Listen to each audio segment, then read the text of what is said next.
Hello, everybody. My name is Eli Robinson. I'm the Chief Trivia Officer here at Water Cooler Trivia. We bring a brand new trivia game to all of America and the world every single week for you, your coworkers, your organization to enjoy. We want to go over the game with you every week here on YouTube, Twitch, wherever it is that you find us. You can always find me on social media at Chief Trivia Officer, LinkedIn, TikTok, whatever it may be. So let's jump into this week's game. We had just over 5,000 people play this week's game, the highest that we've had, I believe, to date. The average score was 7.98, a little bit on the high side, although not like drastically high, not like so crazy, and the median of 8. The big thing this week is this is the first week we've had where perfect scores were the highest prominence of answers. So almost 25% of people got perfect scores. We don't like that. That ultimately means that there was too high of a correlation between being able to get one question and all the questions right. We like the highest incidence rate to be around 8 or 9, and then some sort of distribution around that. But ultimately, it looked like everybody really enjoyed this week's game, so we're not too terribly disappointed with it. Rather than go through every question in detail, I'm going to go through 7 of the questions really quickly and then spend more time on 3 of them, so I'll kind of like walk you through them pretty quickly. Yes, I will go back to school and achieve victory. Let's see if you can join Billy Madison as we celebrate that time-honored tradition of school supply shopping. So grab your list and let's head to the store. You might purchase all the answers to this quiz at what retailer that sells a worthless red easy button to go with the rest of your kids' school supplies? The answer was Staples, 86% correct. Very good, everybody there. As you will see, all of the answers were, in fact, school supplies. 2 bronze blades resembling scythes. That's how ancient Egyptians defeated paper. Nice little rock, paper, scissors reference. Circa 1500 BCE, and one of the earliest examples of what school supply, that would be scissors, 87% correct. Way to go, everybody. This was a wonderful fun fact. Director Nick Cassavetes wanted someone not handsome for the male lead, which somehow led him to cast Ryan Gosling opposite Rachel McAdams in his 2004 rom-com The Blank. That was, of course, The Notebook, 90% correct. Somebody had some answer of, like, I only thought they made rom-coms in the 80s, which I really thoroughly enjoyed as an answer. The next one, made from a mix of mucus and concentrated melanin, what dark substance can be secreted as a defense mechanism by many cephalopods, including squid and octopus? There's a Freudian slip. The answer is ink, 94% correct. Quite easy. Popularized by Christian Dior in 1954, what style of skirt is defined by Collins Dictionary as a slim-fitting, knee-length skirt with a straight cut that you may want to wear to look sharp? There's a nice pun there. The answer is a pencil skirt, 86% correct. What material precedes towns in a John Green book, planes in an MIA song, and moon in an Depression-era Ryan and Tatum O'Neal film? That would be paper. And finally, the last question this week was, in 2006, Canadian blogger Kyle McDonald achieved internet fame for a series of trades that saw him finish with a 2-bedroom house. His trading journey had started the previous year with what small object, which was a symbol of Norwegian resistance during World War II? That is a paperclip. That one only 55% of people got right. Would have been difficult if you didn't know it. Was kind of like a of-the-moment thing 15 years ago. But all right, let's dig into the questions that were quite interesting. So the first one was question number 4.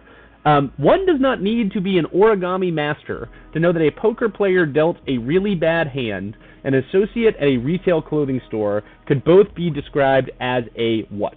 And then we included a picture of some origami cranes. So the answer is folder. It was kind of shocking. Only 64% of people got this right, which I would have guessed would have been significantly higher. I think that what you see here is the dovetailing of wordplay and trivia with each other. So, like, this isn't trivia insofar as it is not, like, a fact. Like, we're putting some things together here. So, but there are 4 clues that you could pick up on.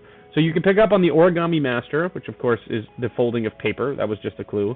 You fold a bad hand in poker. You fold clothes if you're a retail clothing associate. And quite notably, you needed a school supply. So folder is an answer.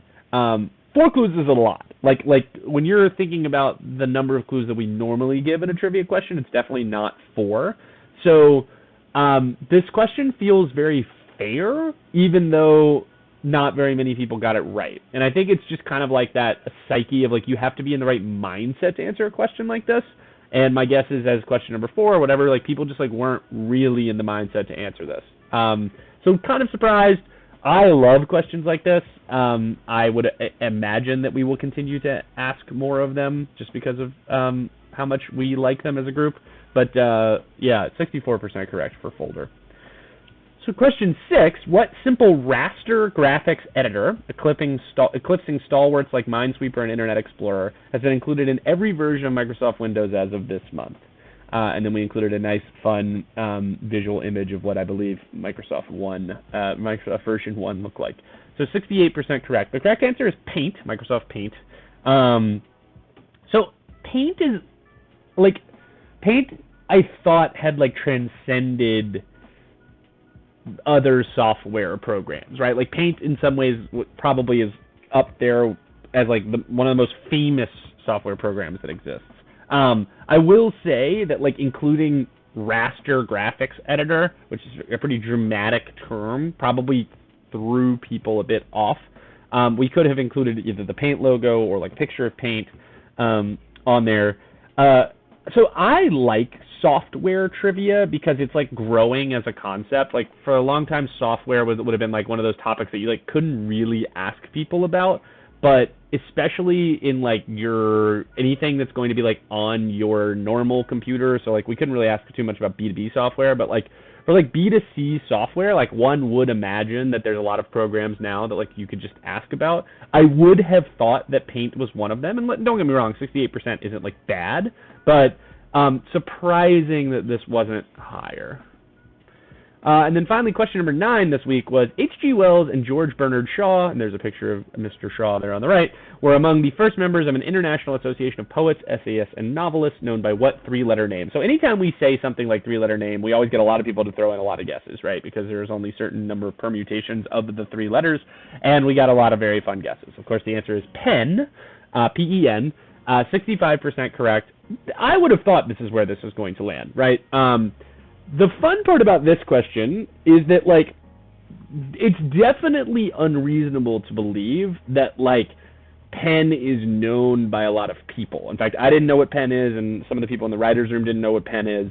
So, like, this is a weird trivia question in that we are asking it not with the expectation that you actually know what it is, right? And so there are a few clues in here that you could have intuited it, right? So the first thing is a 3-letter office supply. There's not, school supply. It's not exactly that many 3-letter school supplies. You probably didn't need the H.G. Wells and George Bernard Shaw hint that much. But the biggest one, of course, is that you see right there, poets, essayists, novelists, right? Like P-E-N-N, like you see them there. There's a lot of people, I think, when they probably saw the correct answer to this, they were kicking themselves because, like, shit, like, of course. Like, it's right there. I think these questions are amazing, right? Because on the surface, you look at it, and your first thought is, I have no chance to get this, right? Like, I cannot get this right, which is cool. Like, it's just, like, very, very cool. You can't get it right. But then it turns out, no, you actually have all the tools that you need to get this trivia question right. I don't know if anybody looked up Penn International. It's a very cool society. Certainly something for you to research. But that was this week's game. Here's the question-by-question percentage. Obviously, Paperclip was down at the bottom, as we talked about that. It's kind of one that you either knew or you don't. Shout out to Jamie who made the game, because I think that was a really good and savvy question to include. But otherwise, a lot of questions with pretty high correct answers, which we're pretty happy about. Here you can see the stats again, with perfect scores being the top. Once again, my name is Eli Robinson. I'm the Chief Trivia Officer here at Water Cooler Trivia. If you ever want to come play trivia with us, check us out at watercoolertrivia.com. Bring your friends, bring your family, bring your coworkers, and then we'll see you next week.